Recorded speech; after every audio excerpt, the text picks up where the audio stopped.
Hello বন্ধুরা, এখন আমি এই ভিডিওটার মধ্যে আসন্ন যে দুর্গাপুজো তাতে যে 3টে বড় বাংলা সিনেমা রিলিজ হচ্ছে তা নিয়েই কথা বলবো এবং কোন সিনেমাটা দর্শকদের নিরিখে এখনও পর্যন্ত এগিয়ে আছে। মানে আজকে বুধবার অবধি কোন সিনেমা বুক মাই শোতে ইন্টারেস্টেড, মানে যারা যারা ইন্টারেস্টেড হয়ে থাকে সেই অনুযায়ী যদি কথা বলি, আমি যদি বুক মাই শোকেই ধরে নিই, কারণ বুক মাই শো এমন একটা জায়গা যেটার উপর ভরসা করে কোন সিনেমা কীরকম এগোতে পারে সেটার ব্যাপারে একটা সামান্য আইডিয়া পাওয়া যায়, বা বলা যায় একটা most of the time accurate idea পাওয়া যায়। তো সেই অনুযায়ী যদি আমি বলি যে বহুরূপী, টেক্কা এবং শাস্ত্রী তিনটেই সিনেমা, তিনটেই বড় বড় মুখ রয়েছে সিনেমার মধ্যে। বহুরূপীতে উইন্ডোজ প্রোডাকশন, সঙ্গে সেখানে আবির, রীতাবরী, শিবপ্রসাদ দা এবং কৌশানী সেখানে লিডে রয়েছে। উইন্ডোজের একটা আলাদাই ফ্যান বেস, তারা গত বছর আরও প্রমাণ করেছে রক্তবীজ দিয়ে, এই বছর তাদের থেকে আরও আকাঙ্ক্ষা বা তাদের প্রতি মানুষের ভরসা আরও বেশি রয়েছে, সেই সিনেমাটাও রয়েছে। সঙ্গে রয়েছে টেক্কা, যেখানে সৃজিত মুখোপাধ্যায় সিনেমার সঙ্গে সেখানে লিড চরিত্র রয়েছে দেবের সাথে অন্যান্য আরও আর্টিস্টরা রয়েছে, যেমন রুক্মিণী, স্বস্তিকা, টোটা চৌধুরী, এরা সবাই রয়েছে, কিন্তু ফেস হলো দেব সিনেমা, সেখানে সৃজিত দেব একসাথে। তো এটা আলাদাই একটা নেক্সট লেভেলের হাইপ থাকে।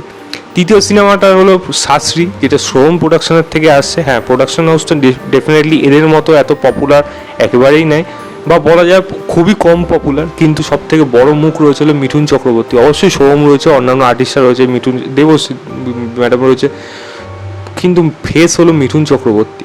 তো সেই সিনেমাটাকেও কোনোভাবে কিন্তু আলাদা বা ওটাকে কম ভাববো বা কমজোরি সিনেমা ভাববো, এটা কোনোভাবেই ভাবা উচিত নয়। অ্যাটলিস্ট যে ট্রেলার বেরিয়েছে তারা তো কোনোভাবেই নয়। এবার কথা হলো কোন সিনেমাটা বুক মাই শো অনুযায়ী এগিয়ে রয়েছে।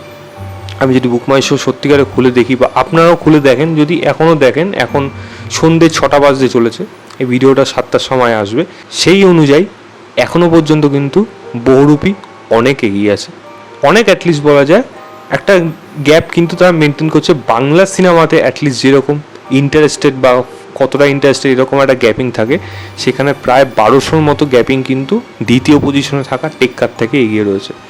বহুরূপী এখনও অবধি 3600+ বুকিং রয়েছে, যেটা খুব একটা যে ভালো আমি তা বলবো না, ডেফিনেটলি না বাংলা সিনেমা অনুযায়ী, পুজোর সময় বাংলা সিনেমা অনুযায়ী, কিন্তু অ্যাটলিস্ট এই তিনটের মধ্যে যে এগিয়ে রয়েছে এটা পরিষ্কার বোঝা যাচ্ছে। এবং তার প্রধান কারণ উইন্ডোজ, অবশ্যই একটা কারণ, এবং তার থেকেও আরেকটা কারণ হয়ে গেছে উইন্ডোজ প্রোডাকশনে গত বছরের সিনেমা রক্তবীজের এই ম্যামথ সাফল্যর পরে এই সিনেমাটা আরও একটা অন্য ধরনের জনাতে আনার জন্য মানুষ কিন্তু অপেক্ষা করে আছে।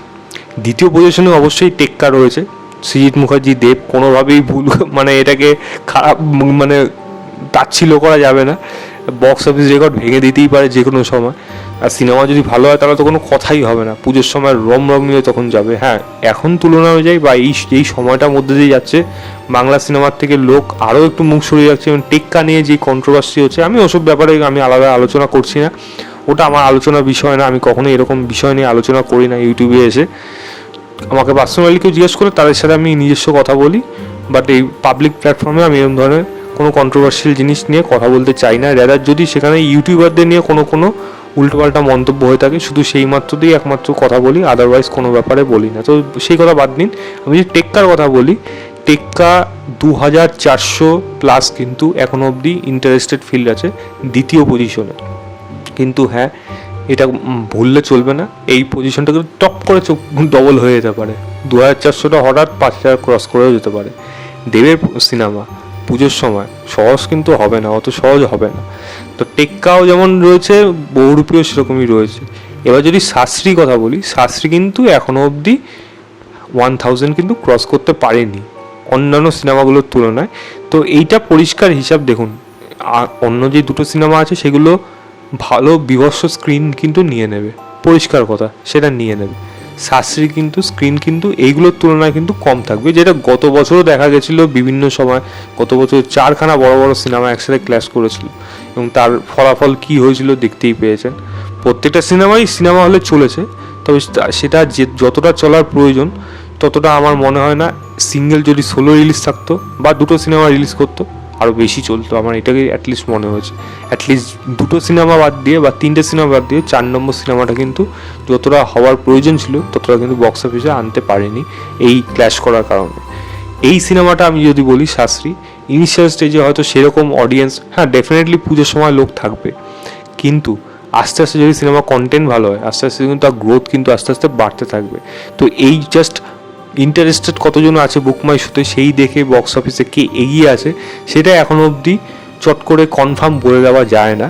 তবে হ্যাঁ, যদি মানে ইনিশিয়াল আইডিয়া হিসেবে বলি বা প্রথম দেখে বা ফার্স্ট ইমপ্রেশন যেটা বলে প্রথমেই দেখে যেটা মনে হচ্ছে, সেখানে বহুরূপী এই দুটো সিনেমার থেকে কিন্তু আগিয়ে রয়েছে।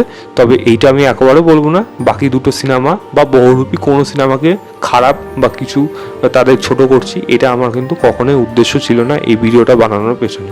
আপনাদের কোনটা নিয়ে এক্সাইটেড, কোন সিনেমাটা আপনারা আগে দেখবেন সেটা অবশ্যই আমাকে কমেন্ট করে জানাবেন এই ভিডিওতে। এবং এই ভিডিওটা ভালো লাগলে লাইক, শেয়ার এবং চ্যানেলটাকে অবশ্যই সাবস্ক্রাইব করে দেবেন। বাই।